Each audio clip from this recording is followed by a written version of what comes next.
College Coach. I hope the beginning weeks of school are going well for all of you. Here in Connecticut, where I'm based, students are in school part-time and distance learning part-time, which so far seems to be working okay. Cross your fingers. I hope that maintains, and I hope it's going well for the rest of you.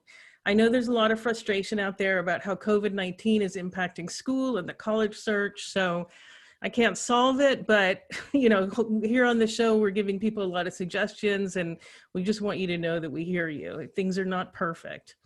All right, now on to our show. For my second segment, Office Hours, I'll be joined by Lauren Randall, a show regular who is here to talk with me about whether students should report test scores. It's a complicated issue, so that'll take a few minutes. And then for my third, Ian Fisher, one of the other hosts, will be here to talk about getting denied from his first choice college, only to be very happy at the school he eventually attended. But first, I'm joined by Chrissy Ferran, College Coach Finance Consultant, to address filing the FAFSA, the free application for federal student aid, in the fall. So welcome, Chrissy. Good morning, Sally. Good morning, everybody. All right, so let's go ahead and dig right into it. What is the FAFSA? I mean, I just kind of spelled it out for people, but everyone's going to forget it immediately. I certainly did until I heard it about 35, 50 times. I don't know. Yep. So let's start with what is the FAFSA? So yeah, the FAFSA, that basically stands for the free application for federal student aid. The FAFSA is basically just the main application for financial aid that any parent will want to file if they have a child going off to school. Almost every college in the nation will use that application to determine if students are eligible for federal financial aid, state financial aid, and then a lot of times their own institutional eligibility for school scholarships. So state schools use the FAFSA, private schools use it, community colleges use it.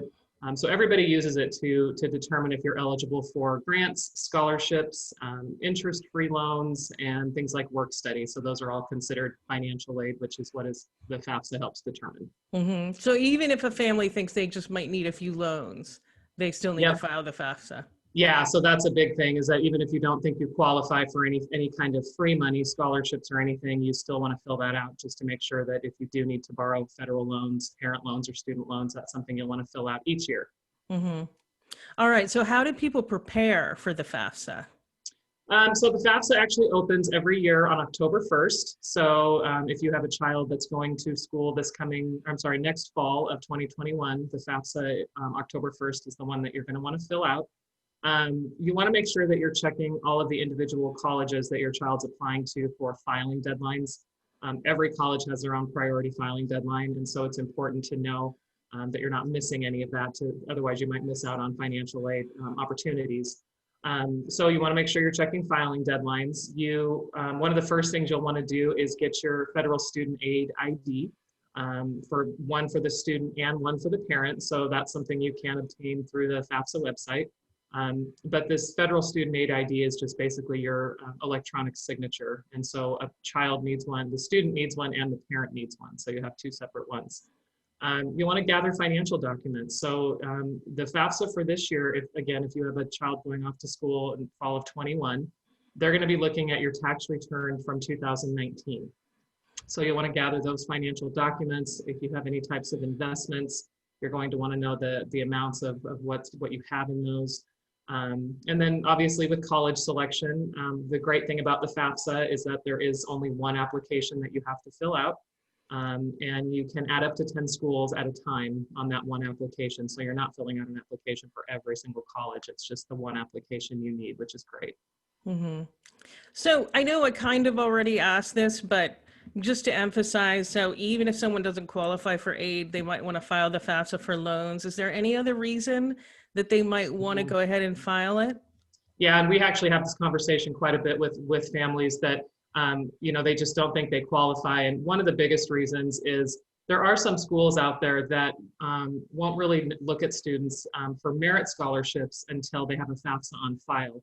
And so a lot of parents say, we're not going to file, we don't qualify for scholarships. But if you think your child has merit opportunities, which are the academic scholarships that are offered through the admissions office, it's important, at least for their first year of college, that you have a FAFSA on file, because they're not so much looking at the FAFSA for financial purposes, but they use the FAFSA for a lot of other reasons. So they use it to determine citizenship. They use it to make sure that male students are registering with selective service.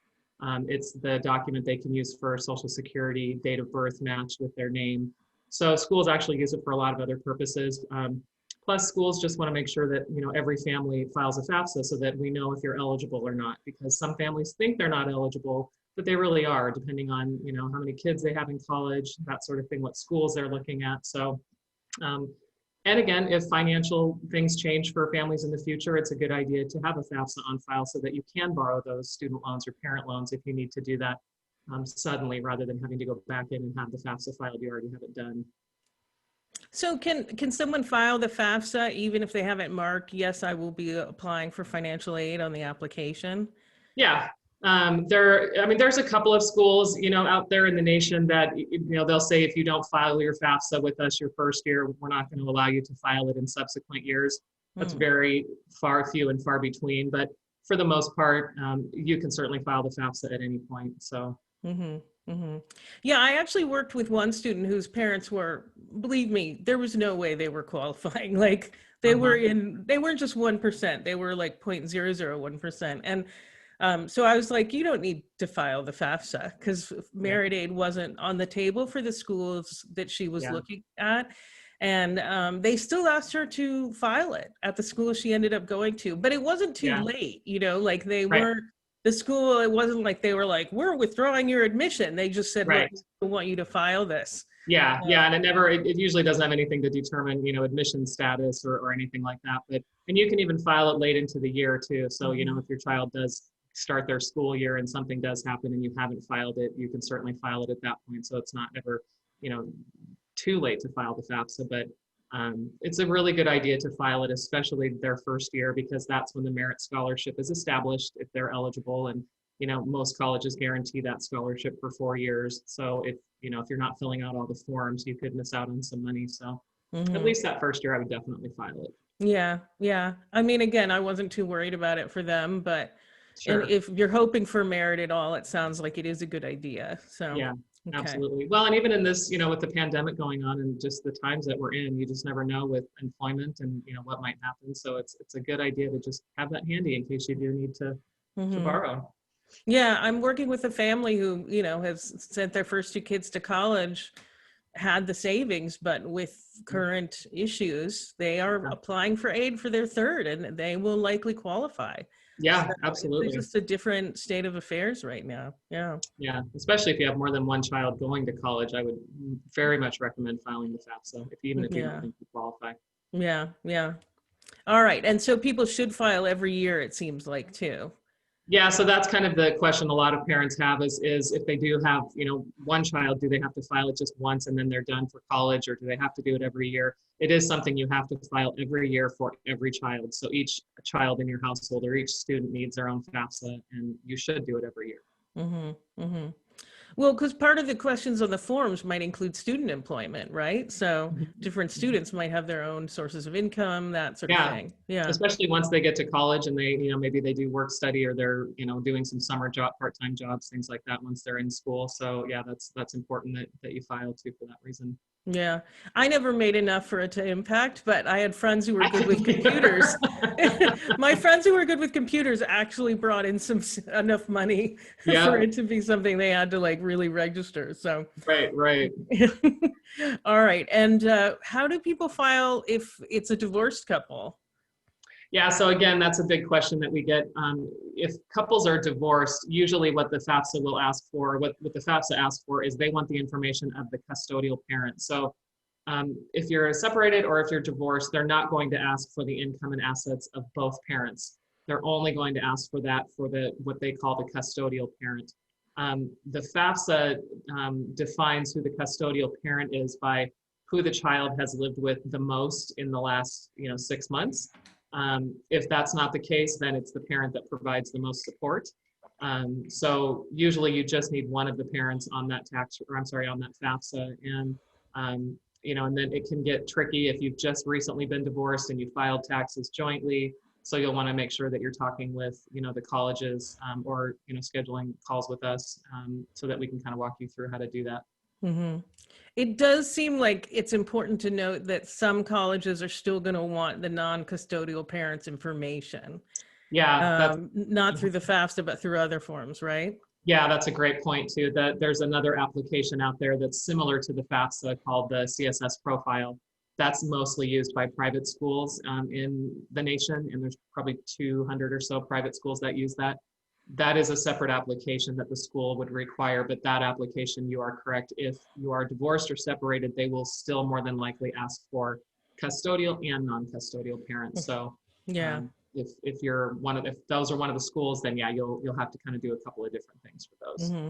I just emphasize it because I've worked with a lot of families that got surprised by that. So Yeah, not and a more and thing more for the FAFSA, but yeah, and more schools now, or the private schools are starting to require the CSS profile. Back, when I was on the West Coast working in financial aid offices and private schools, that wasn't even something I'd ever heard of, and mhm. now it's becoming the norm. So Yeah, yeah. I think, I don't know if Whittier required it, but Reed and the University of Chicago required it, unless the person was able to say this, my father is completely out of my life and has not been a part of it for right. ages or something, Yeah, yeah. I mean, Yeah. if you can prove that the other parent isn't providing the support, or you're not having contact with them, then certainly they take that into consideration too. Hmm. Okay. All right. Sorry about that. Back to the FAFSA. Yeah, Yeah. fine. That's great info. Yeah. All right. So what information does the FAFSA look at? So as I kind of said earlier, the FAFSA will look at it basically goes two years back on for tax returns. So if your child's going to school in the fall of 2021, they're looking at your 2019 tax return. But it's looking at things like the adjusted gross income from your taxes, taxes paid. It looks at the wages for each of the parents. It'll ask the same information of the student as well. So if the student has filed a tax return, if the if the student has worked, even if they didn't file a tax return, it's going to ask for wages and things like that for each separate group, for the student and the parent. So it'll ask for assets. So even though the tax return is looking back at 2019 this year, the assets that you report are always as of the day you're filling out the FAFSA. So whatever your assets are worth that day, that's what you're going to report, not from 2019. Mm-hmm. It looks for student earned, as I said, student earned and unearned income, student assets, if they have any, they look for that.